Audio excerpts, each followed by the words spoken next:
بسم اللہ الرحمن الرحیم۔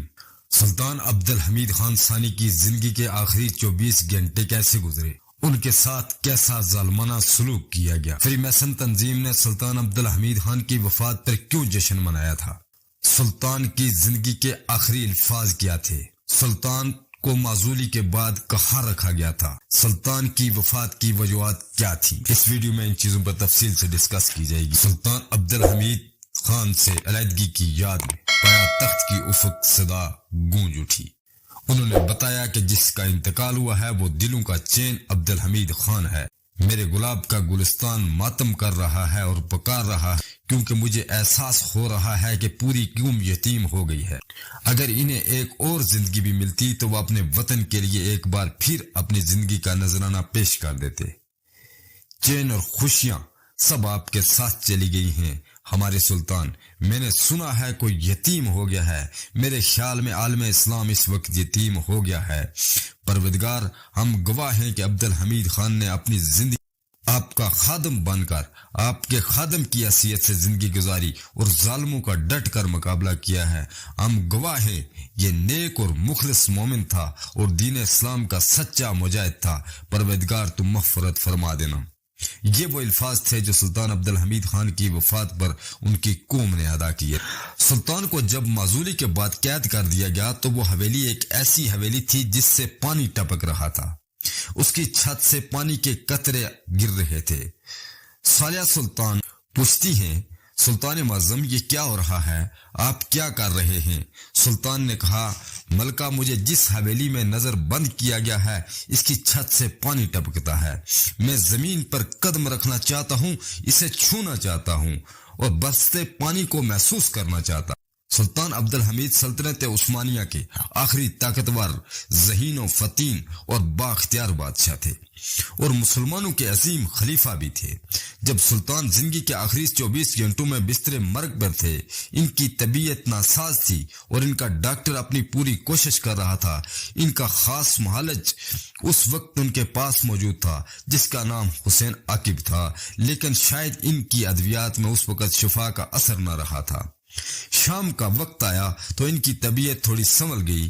تب سلطان نے نیا لباس پہن کر کچھ چہل قدمی کی اور ہمیشہ کی طرح اس رات بھی وہ کھانے کی میز پر اپنی فیملی کے ساتھ بیٹھ گئے۔ پہلے تو سلطان نے کچھ کھانے سے انکار کر دیا، لیکن فیملی کے بے حد اصرار پر صرف ایک نوالا لیا۔ اس کے بعد سلطان کی طبیعت پھر سے بگڑ گئی۔ ان کی بیوی نے معالج کو بلانے کی کوشش کی مگر سلطان نے منع کر دیا اور اپنے کمرے میں آرام کے لیے چلے گئے۔ ان کا ایک پرائیویٹ ڈاکٹر بھی تھا، وہ اس سے پہلے والے سلطان یعنی سلطان مراد کا بھی پرائیویٹ ڈاکٹر رہا تھا جس کا نام ایلک یارڈ تھا، جو کہ اس وقت محل میں موجود نہ تھا۔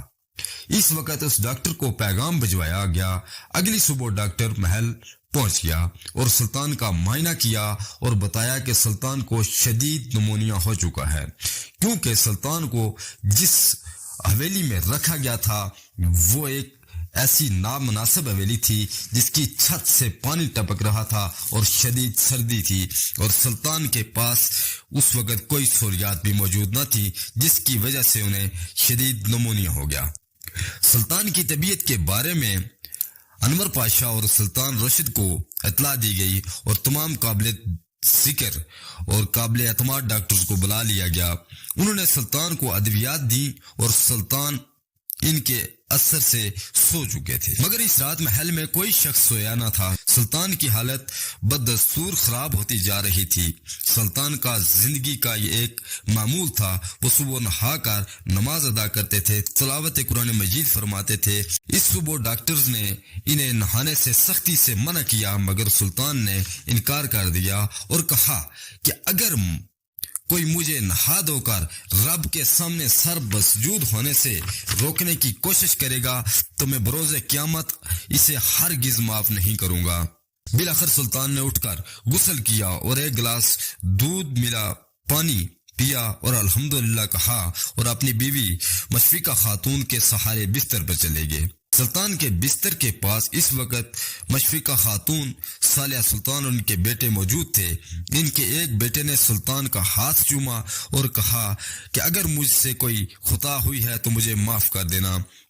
اس بات کو سلطان نے سمجھ لیا تھا کہ یہ لوگ امید ہار چکے ہیں۔ سلطان نے یہ بات مشفقہ خاتون سے کہی کہ ایسا کچھ نہیں ہے، آپ اطمینان رکھیں، میں ٹھیک ہوں۔ سلطانہ نے سلطان کو قہوہ پیش کیا تو سلطان نے قہوے کے بجائے سارے خاندان پر نظریں جما لیں، بالکل ایسے جیسے وہ سب سے اجازت طلب کر رہے ہوں۔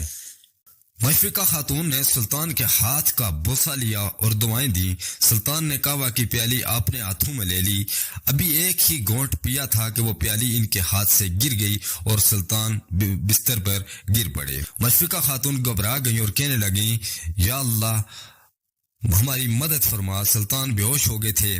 جلد تمام ڈاکٹر کو بلا لیا گیا، انہوں نے ہوش میں لانے کے لیے کوششیں شروع کر، لیکن ڈاکٹرز کو جلد معلوم ہو گیا تھا کہ سلطان اپنے خالق حقیقی سے جا ملے ہیں۔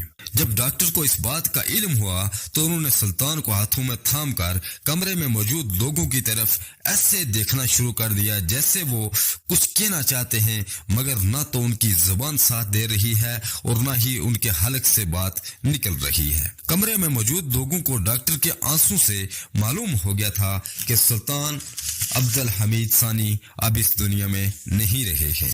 کچھ ہی دیر میں یہ خبر پایا تخت کے گلی کوچوں میں پھیل گئی تھی۔ پورے شہر میں لوگ زاروں قطار رو رہے تھے، ایک کورام مچا ہوا تھا۔ پھر سلطان کے جسد خاکی کو توپکاپی محل میں لایا گیا، جہاں اس سلطنت نے 4 صدیوں تک حکومت کی تھی۔ یہ وہ محل ہے جہاں حضرت محمد صلی اللہ علیہ وآلہ وسلم کے آثار متبرکہ آج تک محفوظ ہیں، اور انہیں سلطان سلیم اول نے ایک سونے کے صندوق میں محفوظ کروا دیا تھا۔ پھر سلطان عبد الحمید خان کے جسم کو غسل دیا گیا، کفن پہنایا گیا اور ایک تابوت میں رکھ دیا گیا، اور تابوت کو کعبہ شریف کے غلاف کے ایک ٹکڑے میں لپیٹا گیا اور عزت و تکریم کے ساتھ سپرد خاک کیا گیا۔ یہ وہ وقت تھا جب سلطان دارالفانی میں خاموش ہو چکے تھے، ورنہ وہ زندگی میں دشمنوں کے لیے سب سے بڑا خوف تھے اور ہمیشہ دشمن کو لاجواب شکست سے دوچار کرتے آ رہے تھے۔ پوری مسلمان قوم ان کے لیے دعا گو تھی کہ اللہ تبارک و تعالیٰ ان کی کامل مغفرت فرمائے۔ کیوں اسلام کا ایک عظیم باب بند ہو گیا۔